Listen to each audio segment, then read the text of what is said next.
Thank you for joining us today. I'm CJ Craig, and this is UCentral News. Ukraine has been at war for nearly 7 months now. So far, new factors have been present. What does this mean for the rest of the world and NATO? UCentral's Maury Blair has the details. The Russian parliament approved the annexation of parts of eastern Ukraine, the Associated Press said Wednesday. Despite this, Ukrainian forces have regained control of parts of the disputed region. This includes the town of Lyman, which was liberated Monday. According to C. Todd Lopez of the Department of Defense, one Pentagon official has described Russia's situation in the region as a defensive crouch. What's more, Russian President Vladimir Putin has said Russia will defend its territory, being willing to use nuclear weapons if necessary. Thursday, Russian missiles reportedly struck some apartments in the city of Zaporizhia in southeastern Ukraine. Zaporizhia is the location of one of 3 nuclear power plants in Ukraine. Many may question whether the war is escalating, and U.S. National Security Coordinator for Communications, John Kirby, spoke to that concern on Monday. What I can tell you, Brianna, is that we're watching this as closely as we can. And we've seen nothing that would make us change our strategic deterrent posture. So I think, look, we take these threats seriously, as we must, and we have since the beginning of this war.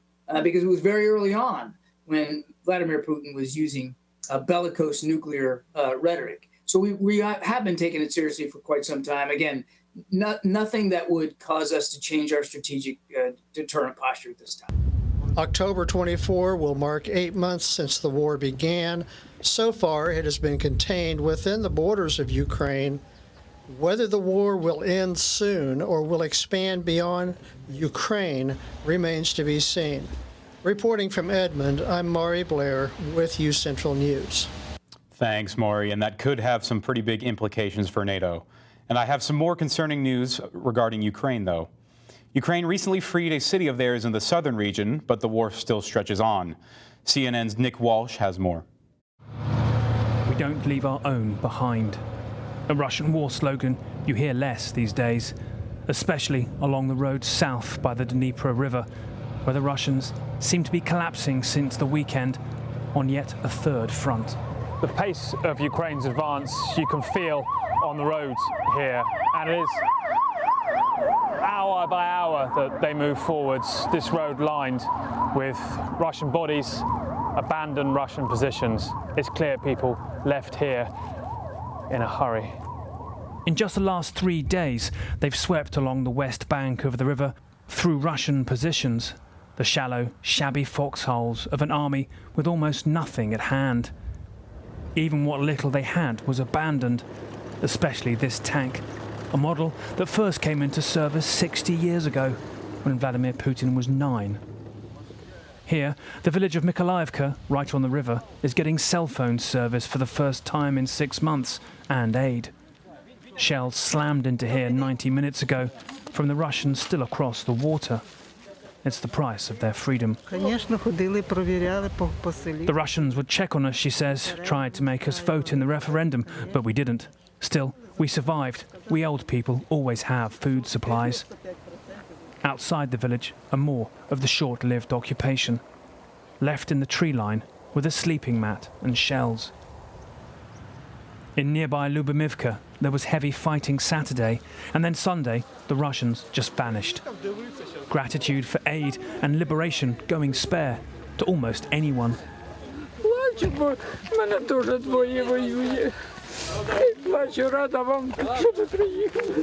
Я не с ним, я просто журналист.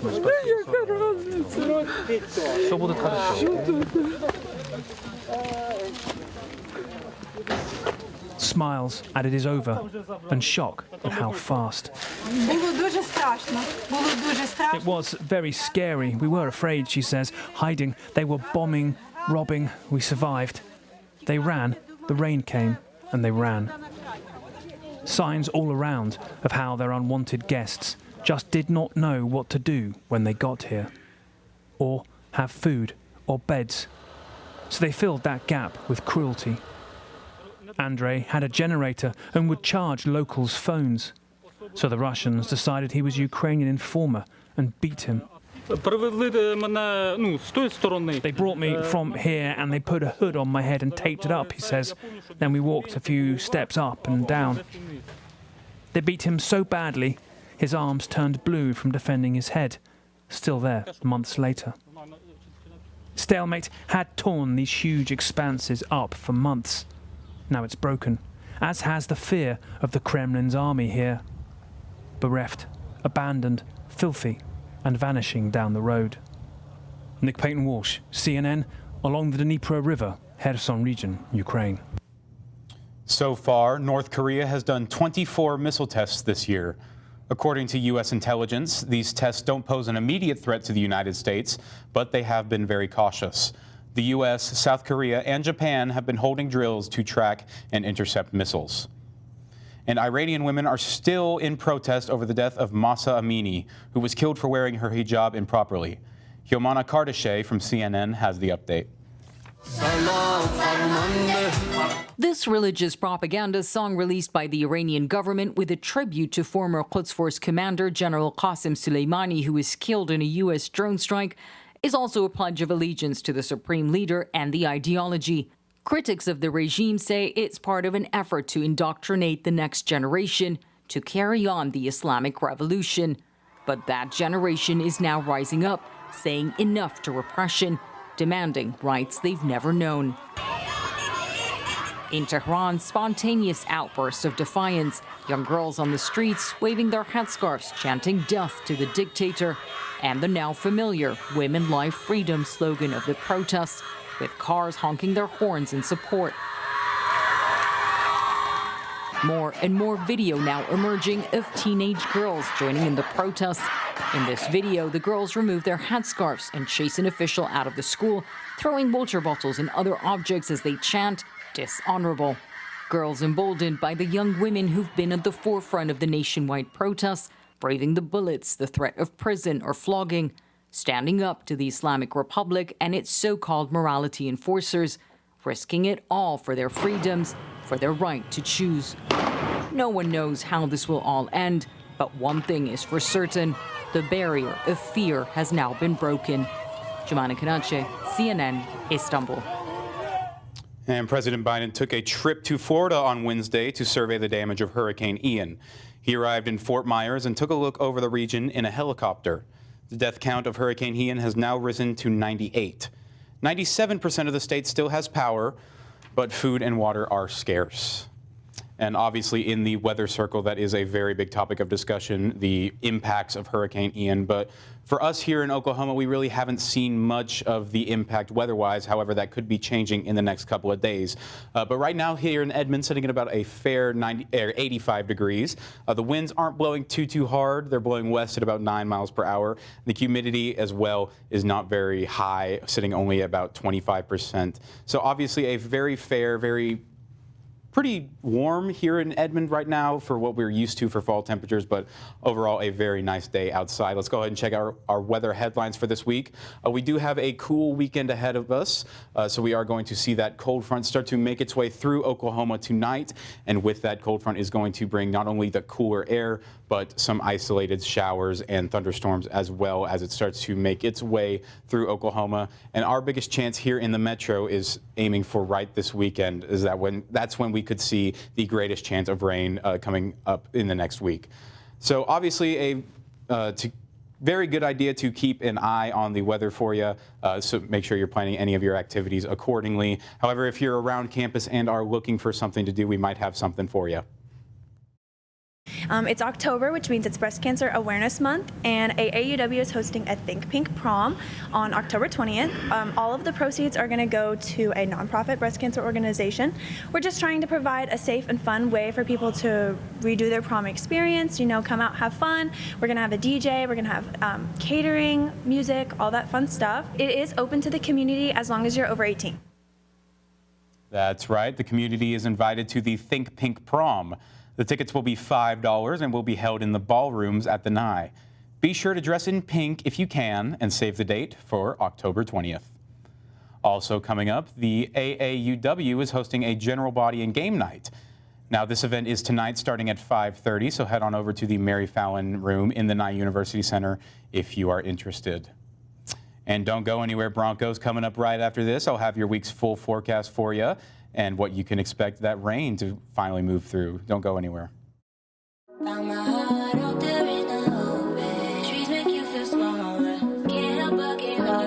Feel the beat of nature at a park or forest near you. Find a forest and music inspired by nature at discovertheforest.org.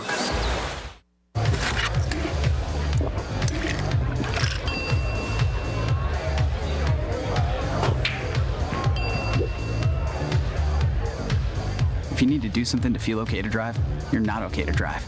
Don't drive buzzed.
Welcome back, Broncos. And it has been a little bit warm over the past couple of days. However, that will be changing very shortly as we start to move further into the fall season. Let's go ahead and take a look at our weather headlines for today.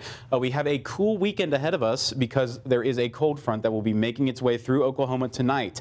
And with that cold front is going to be bringing some lower temperatures, also some more moisture, so we could see some isolated showers and thunderstorms coming up this weekend. Let's go ahead and take a look at current conditions around Oklahoma right now. As you can see, pretty fair across the board. We got a lot of 80s, 190 down there. Idabel sitting at about 91 degrees. But for the most part, we are remaining relatively warm, not cool, but pretty warm. Oklahoma City sitting at about 83 degrees. Guymon all the way up there at the lowest was 73 degrees. Woodward 81, Ponca City 83. So overall, a very fair day outside. Can't be too much complaining.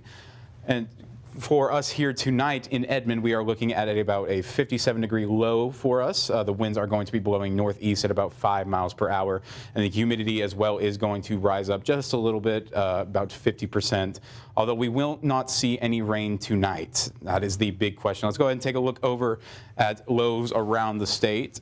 And as you can see, we got a lot of low temperatures, a lot of fall time temperatures, 58 here in the Oklahoma City area, 59, 56 in McAllister. Let's take a look at your highs for tomorrow, and you can see very big difference at what we're seeing today. 71 degrees in the Oklahoma City metro area, 65 in Clinton, 76 in Altus. The southern part of the state, you guys are going to be a little bit warmer, but for the most part here in the central part of Oklahoma, we are going to get very cool. Let's go ahead and take a look at your daily forecast for tomorrow at 7 a.m. It's going to be a chilly 58 degrees, a little bit of cloud coverage in the sky, and from there it is going to rise pretty slowly to about 65 degrees, and there it is going to remain about 65 degrees into the evening. Let's take a look at your 7-day forecast coming up. And as you can see on Friday night, that's when we are going to start seeing that rain. Saturday and Sunday, those are the best days that we could see some showers or thunderstorms moving through. And on Saturday, we do have a very low high of about 60 degrees. Not a lot of change in there to the low either, but going into next week, we are going to start to return to that 80-degree temperature. And so that is all that I have for you for weather, but stay tuned. Coming up right after this, we're going to have your social media segment. Don't go anywhere. was raised to believe in the power of possibility, to always move forward but never forget where I came from, to value hard work, ingenuity, and hospitality. On one hand, my people are rough and rugged. On the other, refined and elegant. They taught me how to love beautiful things and cherish my past, to seek out adventure, eat well, and to have a good time. So I keep their traditions alive every place I go. They call me Oklahoma City, but you can call me the modern frontier.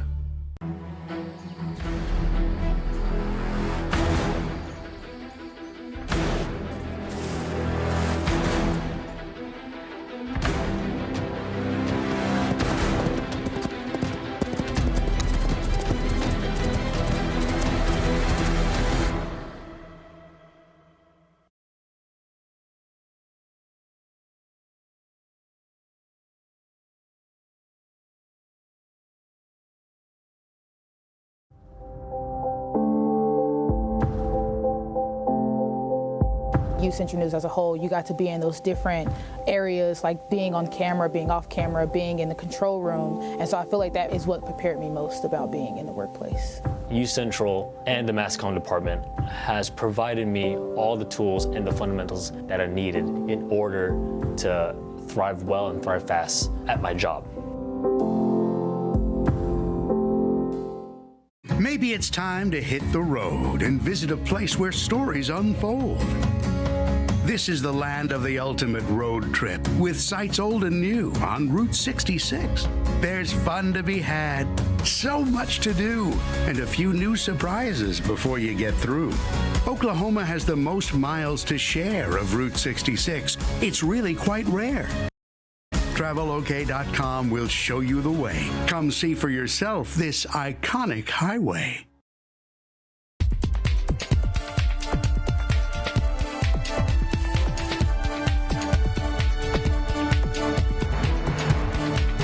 And welcome back to your social media for today. Earlier today, Nintendo released the world premiere trailer for the new Super Mario Bros. Movie.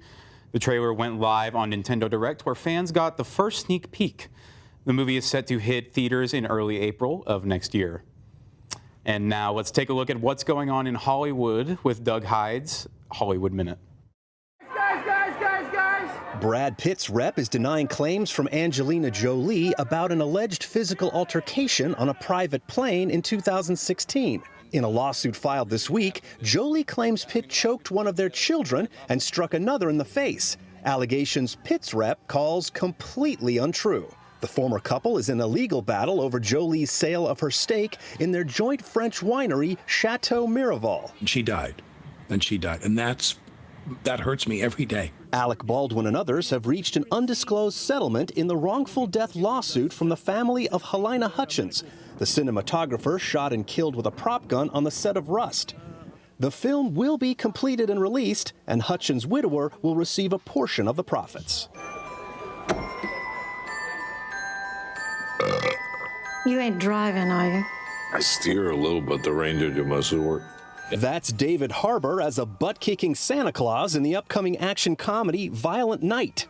This tough guy Santa springs into action on Christmas Eve to fight some bad guys who've taken a family hostage. Violent Night comes from the producers of John Wick and arrives in theaters December 2nd. In Hollywood, I'm Douglas Hyde. And in video game news, Blizzard's Overwatch 2 was released this Tuesday.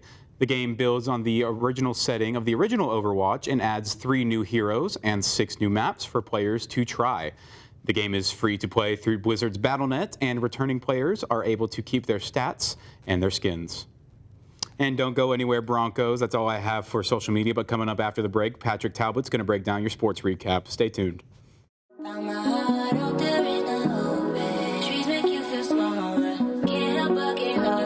Feel the beat of nature at a park or forest near you. Find a forest and music inspired by nature at discovertheforest.org.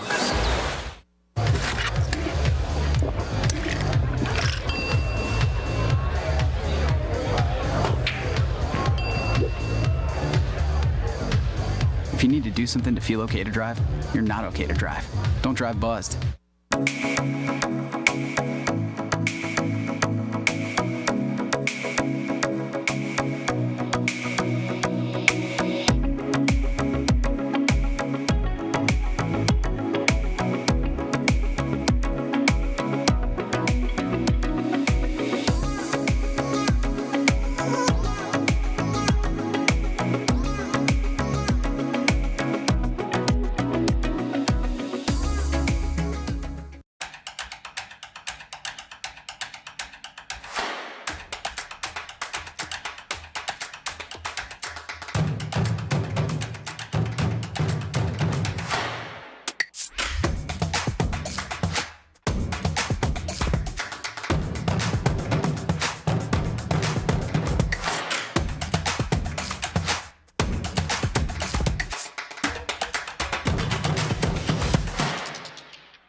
Welcome back, Broncos fans. I'm Patrick Talbot, and this is your Thursday Sports Update.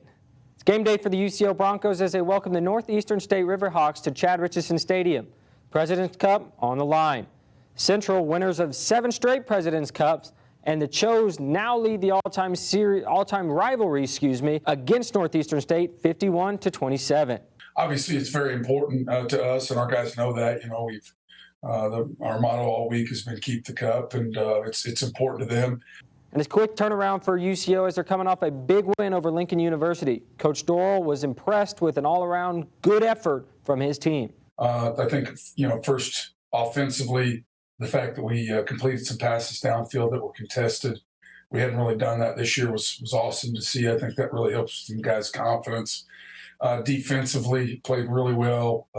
Third down, got them to third and longs. I thought our pass rush was really good. And as I just mentioned, Central just won last week. They're coming off of back-to-back wins in which quarterback Stephon Brown continues his improvement throughout the season. Brown threw for 3 touchdowns and almost 300 yards. Brown will look to keep that momentum going. He's hanging in the pocket more. He's got more confidence in himself. But the thing I still love, and he's done all year, he's not forcing footballs. And if it's not there, he's getting through his third read, check down, and then he's taking off running. So, his feet have been able to extend some drives for us or extend plays, and he's been able to find people down the field. Broncos kick off in Chad Richardson Stadium tonight at 7 p.m. You can hear that game on 99.3 UCentral Radio, and you can watch the game on the MIAA network. Now to the NFL, where tonight 2 struggling teams finally had the chance to get something going. Rough starts for 2 quarterbacks who have had a change of scenery this season, and Matt Ryan, who moved from Atlanta to Indianapolis in the offseason, and Russell Wilson, who moved from Seattle to the Denver Broncos. Matt Ryan already has 8 turnovers this season. Wilson, one of the most electric quarterbacks in the NFL, only has 4 passing touchdowns. Neither guy doing what they were brought in to do. Things aren't getting easier in Denver as they will be without starting running back Javonte Williams after he injured his knee last weekend. It's earlier, and there's still time to get things going, and that can all start tonight for either team. Colts at the Broncos tonight, 7:15 on Prime Video. Let's swing down to Dallas, where the first time since 2009, the Texas Longhorns are actually favored to win the Red River Showdown between them and the Sooners. Both teams have had abysmal starts to the seasons, OU with a 3-2 record after back-to-back bad losses to K-State and TCU. Texas has 2 losses as well, one to number 1 Alabama and a gutsy Texas Tech Red Raiders team. Quarterback controversy is another story headed into this weekend as both teams have not said who their starting quarterbacks will be. Quarterback Dylan Gabriel for the Sooners, his status is still up in the air, and if he doesn't go, it remains to be seen who goes for the Sooners. Will it be Davis Bevell, General Booty, or will it be the freshman Nick Evers? Who knows? And Hudson Card has played well for the Longhorns in Quinn Ewers' absence, but Ewers appears to be far more talented.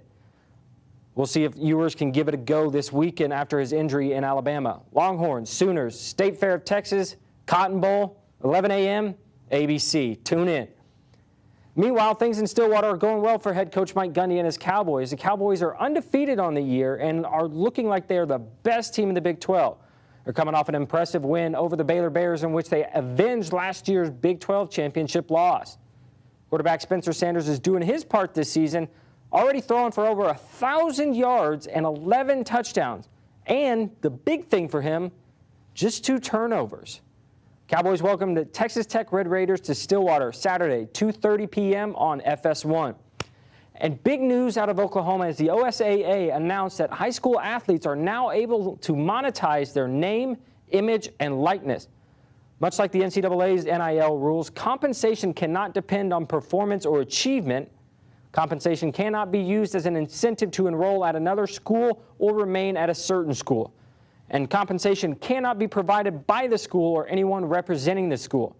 It remains to be seen whether the state legislature will get involved in any way in order to regulate this new NIL process. Now that a diamond where the second best postseason behind March Madness gets underway tomorrow, 4 teams have a bye in postseason baseball as the Yankees and Astros are on byes and already have clinched the DS Series spots. For the NL, the Dodgers and the Braves now hold those 2 spots. Wild card round gets going tomorrow. Tampa Bay and Cleveland get started tomorrow morning at 11 a.m. I like the Devil Rays in the series. Moving out to St. Louis, Philadelphia and St. Louis follow it up with a matchup on ABC at 3 p.m. Give me the Cards in 3. And the Young Studs in Seattle against the Young Studs in Toronto. First pitch at 3 p.m. tomorrow. Personally, I lean towards Toronto in the matchup as they have just slightly more experience than the Seattle Mariners. Finally, the most intriguing matchup in my eyes, Padres and the Mets. Will the Mets choking of a 10.5 game lead negatively impact them in this first round? And do the Padres have enough to get them over the hump? I think they do, but it'll take them 3 games to do so.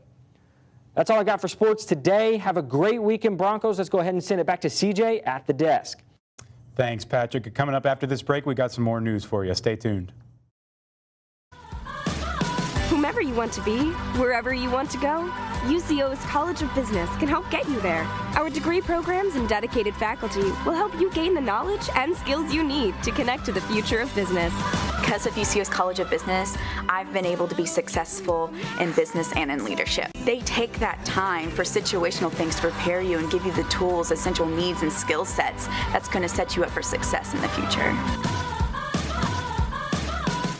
You could be larger than life, bigger than the world, living out the hopes and dreams of every boy and every girl. You could fly higher than the sky, shine brighter than the stars. You can live all you ever wanted. Larger than life is what we've made Oklahoma City, with a spirit that says, go for it. You can have all you ever wanted. You know you could.